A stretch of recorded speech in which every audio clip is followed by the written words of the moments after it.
his gun back. But even so, he managed to supply us with antelope steaks every morning. I made him borrow Chester's gun. Hello, ladies and gentlemen. I'm Terra Cactus. It's Fallout New Vegas. We're gonna go hunt down a deputy. But until that point, I want to find Chester again so I can sell him some shit.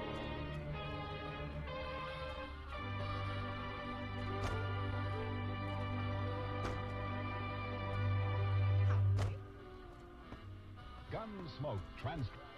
Hey, youngster.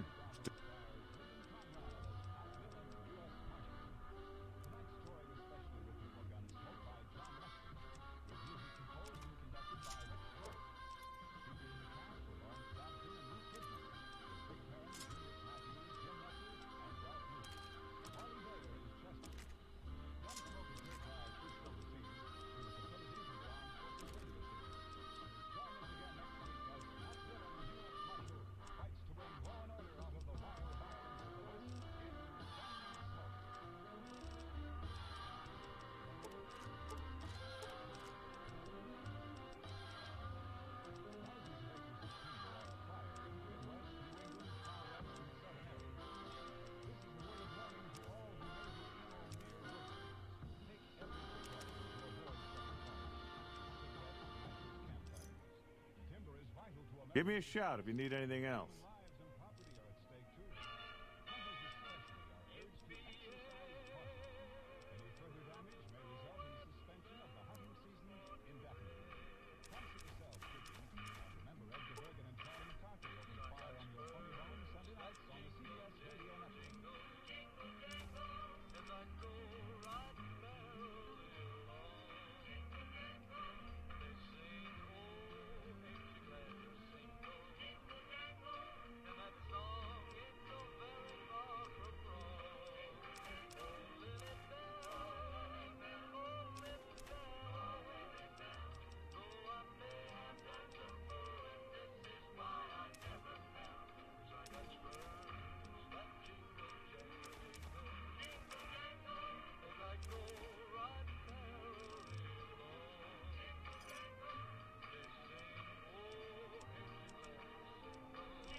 Pleasure doing business with you.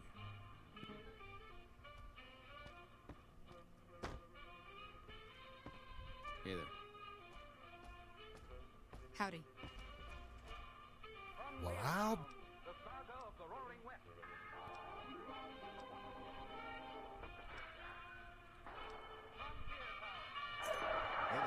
El Paso, Cheyenne, Calgary, Tombstone.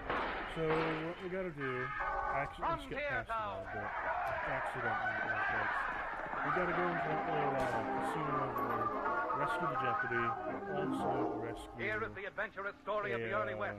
The tamed and the untamed. From the Pecos to Powder River, Dodge City to Poker Flat. These are the towns they fought to live in and lived to fight for. Teeming crucibles of pioneer freedom. Frontier Town!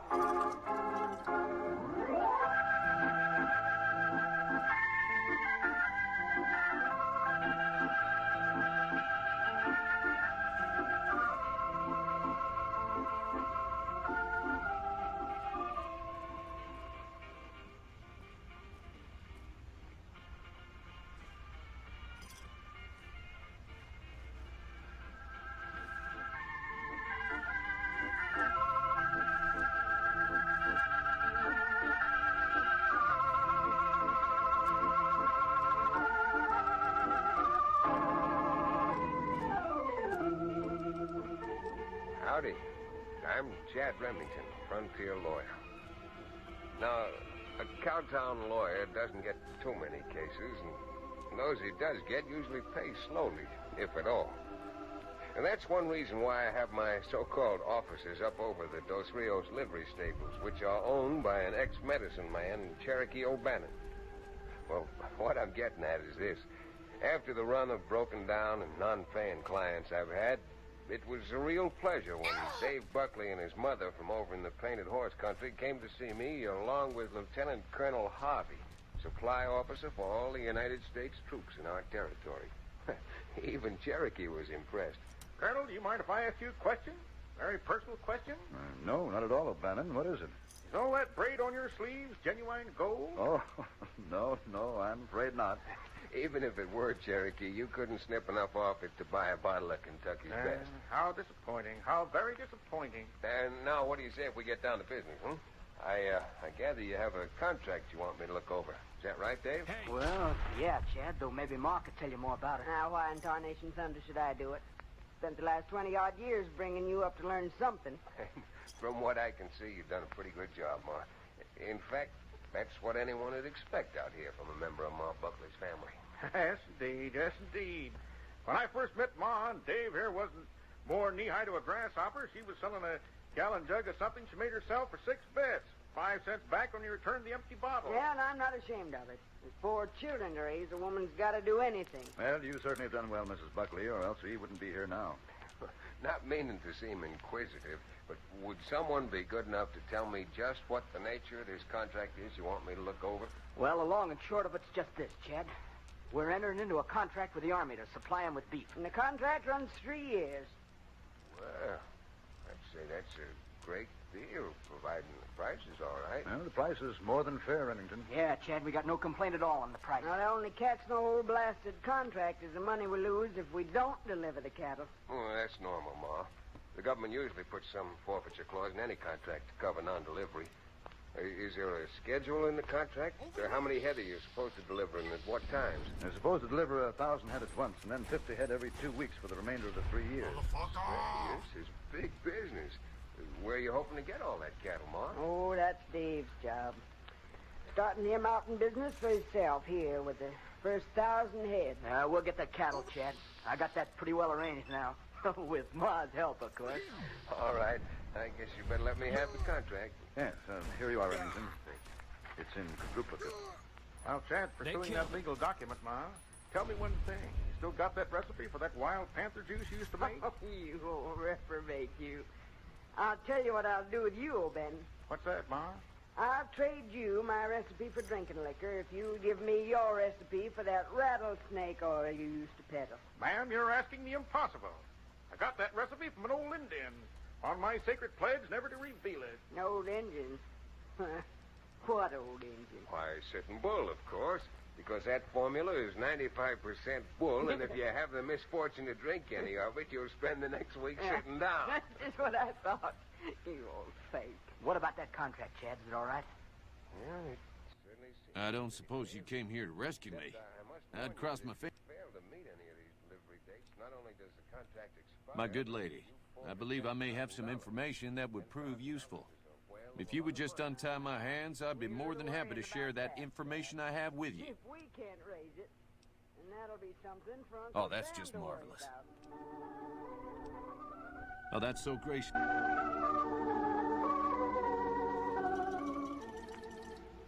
It's a funny thing. As much as a lawyer will do to protect his client, there are so many factors which, not written on paper, can blow a contract higher than a kite. And in the case of Ma and Dave Buckley, I soon learned there was one factor nobody could have thought of. Not more than a week after the contract with the Army had been signed in my office, Dave Buckley, who was out rounding up cattle, suddenly saw something which caused him to rake his spurs over his pony's flanks and come racing home. Whoa, whoa, what? Pull that. Ma? Ma, where are you? What in all get out happened to you, David? Pack rat, get down your boot top? Ma, this is awful. Awful. I was just riding up over Bald Hill, and what do you think I saw coming through that pass down below? Now, how in blazes should I know what you saw? Sheep. That's what I saw. Sheep. Thousands of the filthy gray critters. Sheep? Well, coming here? They must be coming in here. They're heading right this way. They ain't coming in here, Davy boy. They got no right to trail their sheep through cattle country. What can we do? It is open range. Yeah, well, it's going to be closed range then. We're going to close it with every shotgun, rifle, and 6-gun we can lay hand to. Ma, we can't. We can't take the law into our own hands. We can't. Well, we got the law on our hands right now. We got that blasted contract we signed with the Army, and that's law, too. Them sheep come through here and eat off our feed, we'll lose everything we've got. Everything I've worked more than 30 years for. Well, you do what you want. For me, I'm sending a telegram to Chad Remington. I'm not going to be shot down or see my neighbors shot down just because of a lot of no-good, double-dealing sheep herders.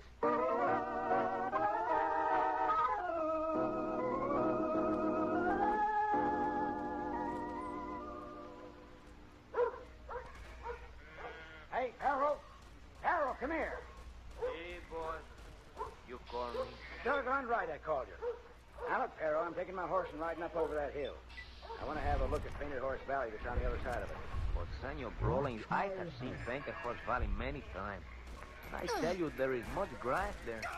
Some places, grass almost shoulder high. Sure, I know. But now that we're this close, I want to see it myself. Now, you and the boys keep them sheep moving. Understand? Si, senor. But you know, I think it is much better if you do not show yourself yet. These cattle ranch hombres, I don't know, they can smell sheep. I know my rights. Look her up, too. That their land's government land. And we don't have to take nothing from any cattle ranchers. Si, senor, si, but maybe you make the trouble. Well, ain't that too bad. Now, look, Harold. My sheep are going to feed in Painted Horse Valley, even if we have to turn that green grass red with blood before they get to it. If anything happens while I'm gone, don't ask no questions. Just blast away. Get up.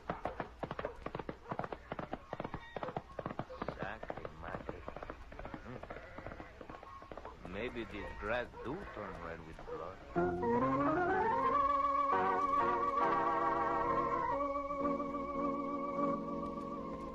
Now, hold on, Ma. The way you're talking, you'll have Painted Horse Valley up in arms and a range war started before sunup. You doggone dad blame right I will. No moth-eating mangy sheep herders are driving sheep across my land. Don't you see, Chad? If it just ate the grass, it would be bad enough, but sheep have sharp hooves that dig up the roots, and it'll take years before it grows again. Chad, isn't there something we can do without going for our guns? If your neighbors feel like your mother does, Dave, I'm afraid not. But if you'll give me a chance to go out and talk to the man who owns the sheep, well, there's just a possibility we might be able to come to terms. Terms? A lot of good talking it's going to do. Ma, you've worked 30 years, you said, to get to the point you're at today. Now you're almost on Easy Street with a contract with the government. If you start flying off the handle and throwing lead, well, you know what I mean, Ma. The only reason I worked at all is so I could leave you something when I'm not here no more. Now, all you'll leave, Davy, if you try shooting it out, probably is a memory of his mother. Doggone it, Ma. Let me go out and talk to this man. Well, but just once. Not going to have no going back and forth. Going back and forth. What's the man's name? This sheep herder fella, I mean. Well, we hear his name is Brawling. Woolly Brawling, they call him. And they say he's got a flock of 4,000 sheep he's driven clear from Arkansas. Well, come on, Cherokee. Let's go out and see if we can chew the fat with Mr. Brawling. Maybe pull the Buckley's fat out of the fire at the same time.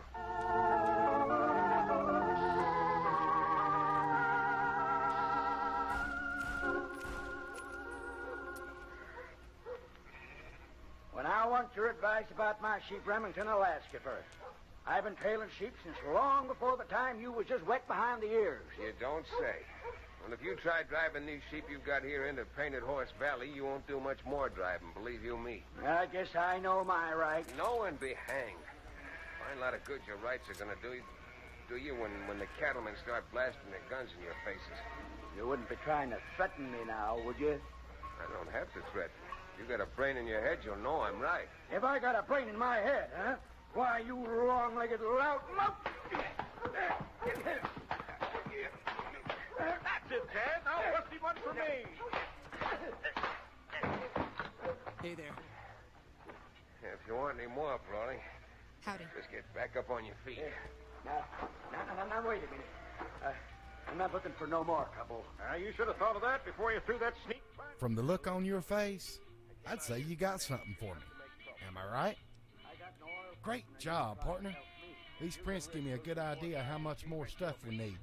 It looks like we should be able to salvage enough material from around the hotel to get the basic stuff done. Won't be much, just walls and a floor, but it's a start.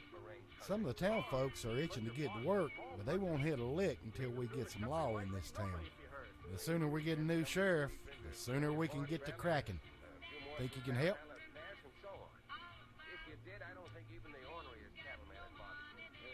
All right. Come see me when you get my sheep through that way. The cowmen don't want any trouble. They'll cooperate with you. Okay. Howdy. I'll do it. I'll split them up. Yeah, now you're making sense, my friend. And if you don't mind, O'Bannon and I are going to go back and tell the ranchers the good news. Come on, Sheriff. Hey, youngster. Mr. Brawley, congratulations. You're a gentleman of rare intelligence. Get up there, boy. Hello. Hey, hello. Hey, bossy. What do you want now? I want you and the other boys to keep an eye on the flock. Well, that was quite an adventure. We taught those convicts a thing or two, didn't we? Breaking myself out of a hostage situation. Not to diminish your role in it, of course. Oh, you're such but a it was quite thrilling. yellow-bellied bastard. Problem is, there's still no law in print. What are we to do the next time ruffians menace us and hold us hostage? Ah, yes. My memory is much clearer now that I'm free from my bondage. I was performing recon, gathering information on some of the powder gangers, when some great cons arrived with your friend in the suit. They were talking about some delivery they took from a courier. I assume that was you? They said they'd be heading through Nipton to Novak to meet a contact there. Hello again. I don't suppose... Oh, no. I'm just a deputy, and I can't be a deputy without a sheriff. It's called chain of command.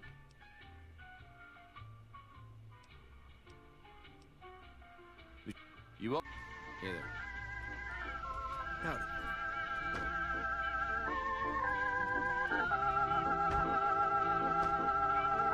Howdy, partner. Welcome to the Vicky and Vance Casino and... Law enforcement protocols reinstated, partner. Initializing use of force authorization. I went back to the Buckleys and asked Ma and Dave to see if they could arrange a meeting of all the ranchers in the vicinity. Figuring that if I could get them all together at once, I'd have a fair to middling chance of convincing them of what I thought I'd convinced the sheepman of. Ma, of course, was reluctant to waste any time palavering, as she termed it, but she finally gave in, and a meeting was arranged for the following afternoon. The meeting was chaired by Amos Churchill. Well, let's hope this new sheriff fares better.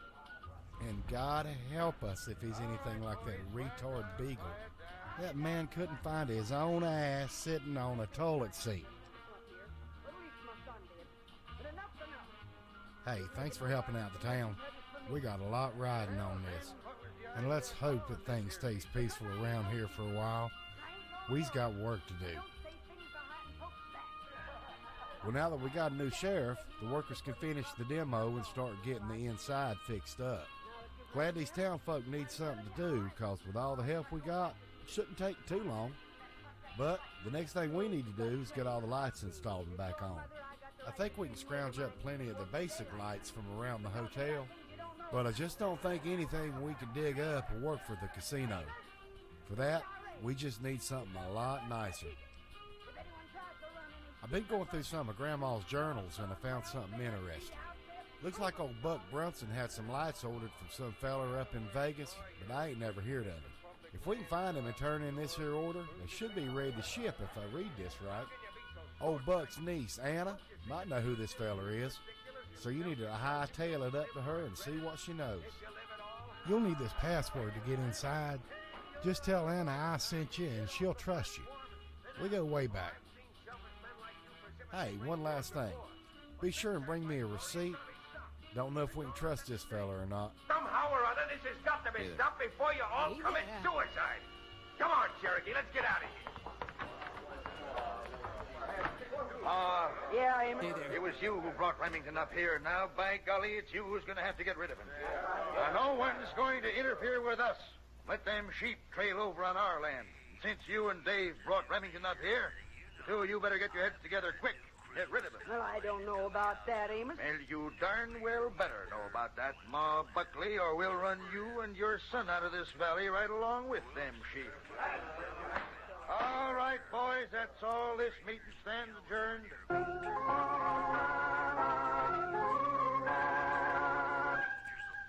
Well, I certainly talked tough and positive, but you can take it from me, it was sheer bluff. How anyone could stop those stockmen from waging their age-old battle with the sheep herders was something even a cowtown lawyer didn't know. However, my pessimism changed to optimism later that afternoon when young Dave Buckley rousted me out and told me Ma wanted to see me out at their place that evening. It certainly sounded as if the old matriarch was either going to capitulate or compromise somehow or other. But knowing that no case is won until the jury's back in the courtroom, my son Cherokee heels over leather on an errand. And like the doomed man, I had the proverbial big meal at the Merchants and Drovers Hotel before riding out for my somewhat mysterious Well, ladies and meeting gentlemen, with Ma Buckley. I'm Cherokee Cactus, and I'll The see you in moon the was next a episode. thin, golden